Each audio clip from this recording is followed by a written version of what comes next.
Então, gente, continuando aqui, a gente tem o quê? Que pela teoria da alocação de ativos, formação de carteira, formação de portfólio, bem como a ideia de Keynes a respeito de moeda como ativo financeiro, a gente tem a elaboração aí do motivo especulação da demanda por moeda, né?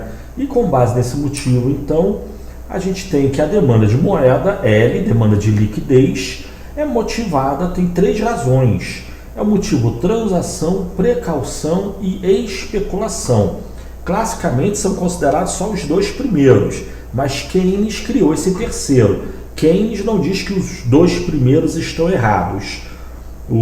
Classicamente o motivo especulação nunca foi considerado. Só se considerava transação e precaução. Keynes considera transação, precaução e especulação, tá? As pessoas podem guardar dinheiro por considerar dinheiro um bom negócio. Classicamente isso sempre foi rejeitado.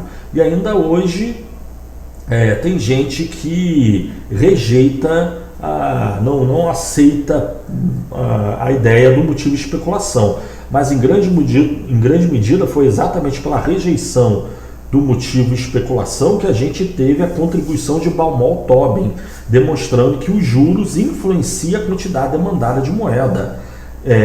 Isso considerando o motivo transação e precaução, né? Por transação e precaução, considerando transação e precaução, a gente tem que esses dois motivos dependem não só da renda, mas como também da taxa de juros, tá? Então, o que eu botei aí, então a quantidade demandada de moeda depende tanto do nível de renda real, estamos falando de encaixes reais, quantidade real de moeda e demanda real de moeda. E vamos relacionar essa quantidade real de moeda com a quantidade real de produção, que é o Y, né? Mas então, a demanda de moeda depende tanto do nível de renda em termos reais, quanto da taxa de juros. A gente poderia pensar no nível de renda em termos nominais, né? Então a gente pensaria na quantidade demandada de moeda nominalmente falando e relacionaria isso com o nosso nível de renda nominal. Mas aqui a gente está comparando a quantidade real de moeda demandada com o nível de renda real, tá? E aí a expressãozinha que a gente já tinha visto, né? A demanda de moeda é uma função então do nível de renda e dos juros, onde a relação entre quantidade demandada de moeda ou de liquidez varia positivamente com o nível de renda e varia negativamente com a taxa de juros. Aí, uma expressão muito comum, amplamente utilizada na economia, é considerar que a relação entre demanda de moeda, quantidade demandada de moeda, e renda e juros é uma relação linear, dada pelo K, que a gente viu alguns vídeos atrás, que é a sensibilidade da demanda de moeda à renda, menos o Hzinho que a gente viu na aula passada, que é a sensibilidade da demanda de moeda aos juros. Então, quanto maior a renda, dado o K, sensibilidade da demanda de moeda à renda, maior será a quantidade demandada de moeda. Quanto maior a taxa de juros, dado o H, dado que tem um sinal negativo ali na frente, a gente tem que menor será a quantidade demandada de moeda, tá certo? E sendo assim, a gente tem o que, graficamente falando? A gente tem uma relação entre taxa de juros no eixo vertical e quantidade demandada de moeda ou liquidez no eixo horizontal. E, classicamente, a relação que a gente vai ver não existe, mas com base em Keynes, na teoria de formação de portfólio e na contribuição de Baumol-Tobin, a gente tem que quanto menor a taxa de juros, maior tende a ser a quantidade demandada de moeda. Classicamente, a demanda de moeda seria uma linha vertical. A demanda de moeda é inelástica aos juros, mas como a gente vai ver, ela não é uma linha vertical, ela tende a ser uma curva, uma certa curvatura de fato, né? Mas, ou seja, se a gente considerar, e tem a questão do prêmio de liquidez, né? Quanto menor a taxa de juros, maior a quantidade demandada de moeda, sendo que os juros nem precisa chegar a zero. Podemos considerar zero para simplificar, mas a questão é quanto mais baixa a taxa de juros, maior tende a ser a quantidade demandada de moeda, pois cada vez menos pessoas aceitarão abrir mão do seu dinheiro, aplicar o dinheiro, emprestar o dinheiro, dado que os juros está caindo. Mas essa linha que eu estou desenhando aqui, ela não é ideal, tá? Aqui a gente pode imaginar o prêmio de liquidez mínimo da economia, o mínimo que uma pessoa aceita de juros para abrir mão do dinheiro, realizar uma aplicação. Mas o que a gente tem é que não existe um prêmio de liquidez da moeda na economia. O prêmio de liquidez da moeda é o quê? É o ganho que a pessoa abre mão na medida em que não perde dinheiro ao realizar uma aplicação e precisa do dinheiro de volta antes do vencimento, correndo o risco de tomar um prejuízo, né? Você aplica seu dinheiro, tem um certo prazo, e os juros, se você precisar de dinheiro antes do vencimento, você vai ter que dar um desconto. Ao dar um desconto, você está correndo o risco de perder dinheiro. Esse prejuízo equivale ao que o Keynes chama ou considera de prêmio de liquidez da moeda. Você não ganha dinheiro com a moeda, mas também não perde. Com títulos ou outros ativos, você corre o risco de perder dinheiro. Então, essa possibilidade de perda, na visão de Keynes, equivale a um ganho relativo da moeda, né? A moeda é atrativa. Um juros muito baixo significa que a moeda é mais vantajosa do que títulos. Só que esse prêmio de liquidez não é único para a economia, não existe um prêmio. Diferentes pessoas teriam um mínimo de juros ao qual elas aceitam abrir mão do dinheiro para fazer uma determinada aplicação. Então não é que o juros chega a esse prêmio, especificamente essa linha que eu estou desenhando aí. A gente pode imaginar que tem diversas linhas pontilhadas, paralelas, umas mais altas, outras menos baixas, mais baixas, né? Cada linha dessa representa o prêmio de liquidez exigido por cada pessoa na economia.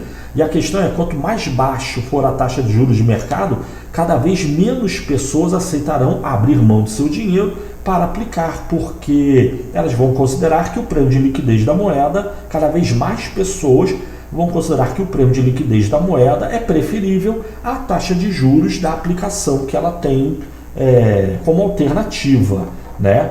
Mas, ou seja, o prêmio de liquidez da moeda não é uma única linha, mas vamos dizer que essa aí seja a linha mais baixa da economia, um número ao qual uma taxa abaixo da qual ninguém abre mão do dinheiro. Segundo Dornbus, que é o livro que eu estou usando para fazer aqui a apresentação, o livro de macroeconomia do Dornbus, para simplificar, a taxa de juros é uma que não tem dúvida, ninguém vai se dispor a aplicar dinheiro, que é a taxa de juros zero. Mas taxa de juros zero é algo gritante, né? O Keynes fala em 2%, como a gente viu ali nos trechos do Keynes, né? Mas na realidade, a 0% não tem dúvida, 2% pode ser que tenha gente que ainda assim aceite aplicar dinheiro, né? São diferentes pessoas em diferentes condições. Tem gente que tem certeza absoluta que não vai precisar do dinheiro de volta. Então, melhor que guardar dinheiro é aplicar, mesmo que a aplicação renda 2% ou 1%. Para quem tem certeza absoluta de que não vai precisar do dinheiro de volta antes do vencimento. Então, melhor que guardar dinheiro vivo é aplicar. Mas enquanto tem gente assim, tem gente em situação contrária, não aceita de jeito nenhum, porque o risco de perder dinheiro é muito grande, tá? Mas, enfim, a gente tem a relação negativa entre juros e quantidade demandada de moeda. Se a gente supor que haja na economia uma certa taxa de juros e zero, sei lá, 10%, ao aplicar dinheiro você ganha 10%, então a gente vai ter uma certa quantidade de gente aplicando dinheiro, mas também gente querendo dinheiro vivo, gente que não aceita aplicar dinheiro. Por quê? Por transação, precaução e especulação. Gente que acha que a taxa de juros está baixa, mas também gente que precisa do dinheiro vivo.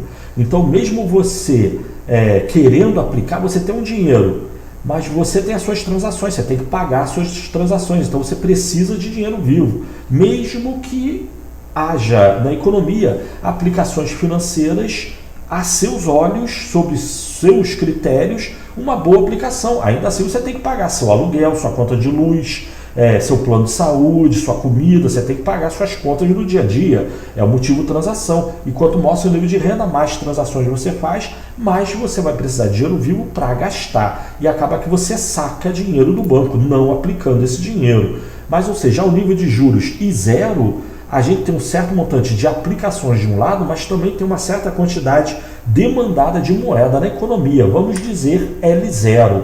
Então a gente vai ter uma combinação de juros e quantidade demandada de moeda.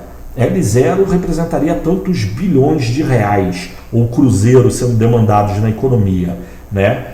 Mas, como a gente falou ali, na sensibilidade da demanda de moeda à renda, a gente tem o quê? Que quanto menor a taxa de juros, maior a quantidade demandada de moeda.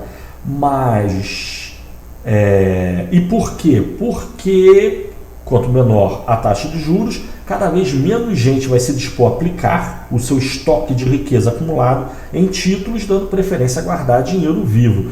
Mas se a taxa de juros é alta e ela cai, o que é alta, não sem definição aqui, só vamos dizer uma taxa de juros alta. Alta na opinião da maior parte das pessoas. Se a taxa de juros é alta e ela cai, isso não é motivo para ninguém ficar receoso, ou pouca gente ficará receosa. Como os juros é alto e ele cai um pouquinho, não tem motivo para não aplicar o dinheiro. Os juros continuam alto. Sendo assim, a variação da quantidade demandada de moeda fica sendo muito baixa, pouca.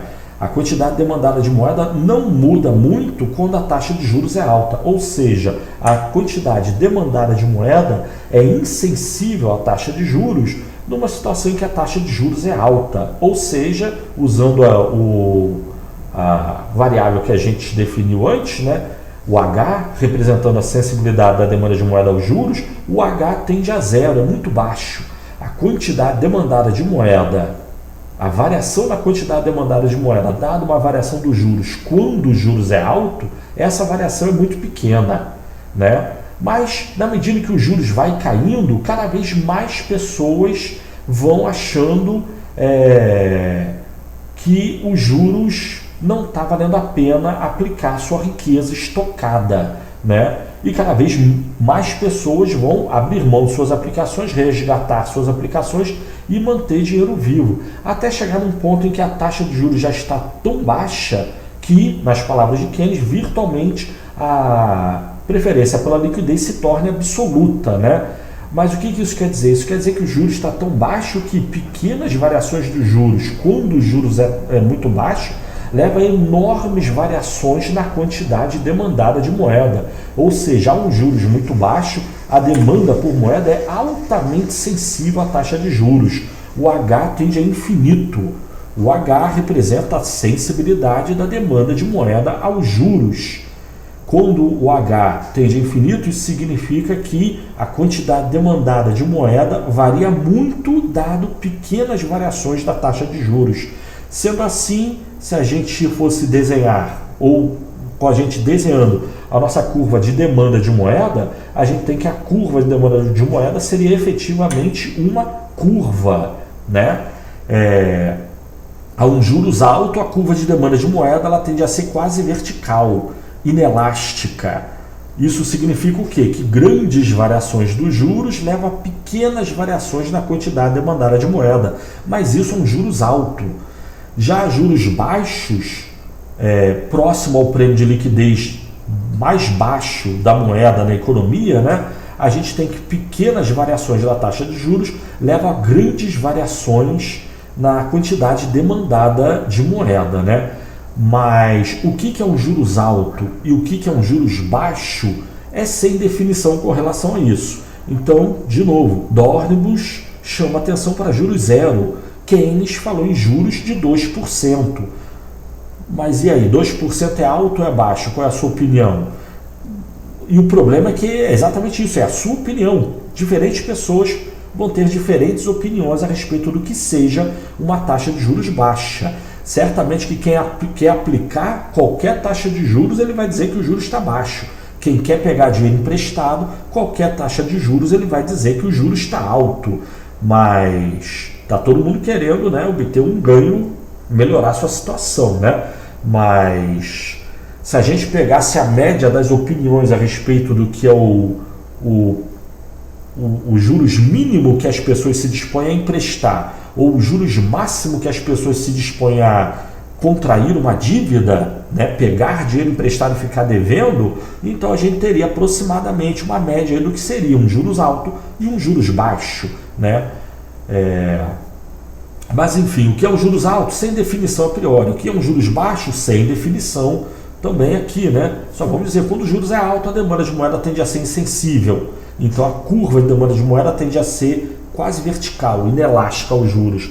Já os juros baixos, a curva de demanda de moeda tende a ser plana ou altamente sensível à taxa de juros. Pequenas variações dos juros, quando o juros é baixo, leva a grandes variações na quantidade demandada de moeda, tá certo? Então essa aí é a nossa curva de demanda de moeda. E eu estou representando ela por L1 para representar a outra variável. Aqui eu estou relacionando quantidade demandada de moeda com juros. Mas eu falei que a quantidade demandada de moeda depende dos juros e também da renda. Mas onde está a renda? A renda está escondida por trás dessa curva, ou está escondida nessa curva. Para representar a renda, eu tenho um númerozinho ali da curva de demanda de moeda. Curva de demanda de moeda. L1 seria o nível de renda Y1. Ou seja, a um certo nível de renda, as pessoas não querem uma certa quantidade de moeda. A um determinado nível de renda, as pessoas querem uma curva de demanda de moeda. A demanda de moeda é uma curva, as pessoas podem querer mais ou menos dinheiro. Não só pelo motivo transação e precaução, mas também pelo motivo especulação. Tá certo? Mas valeu, então a gente fica por aqui agora. Valeu, tchau.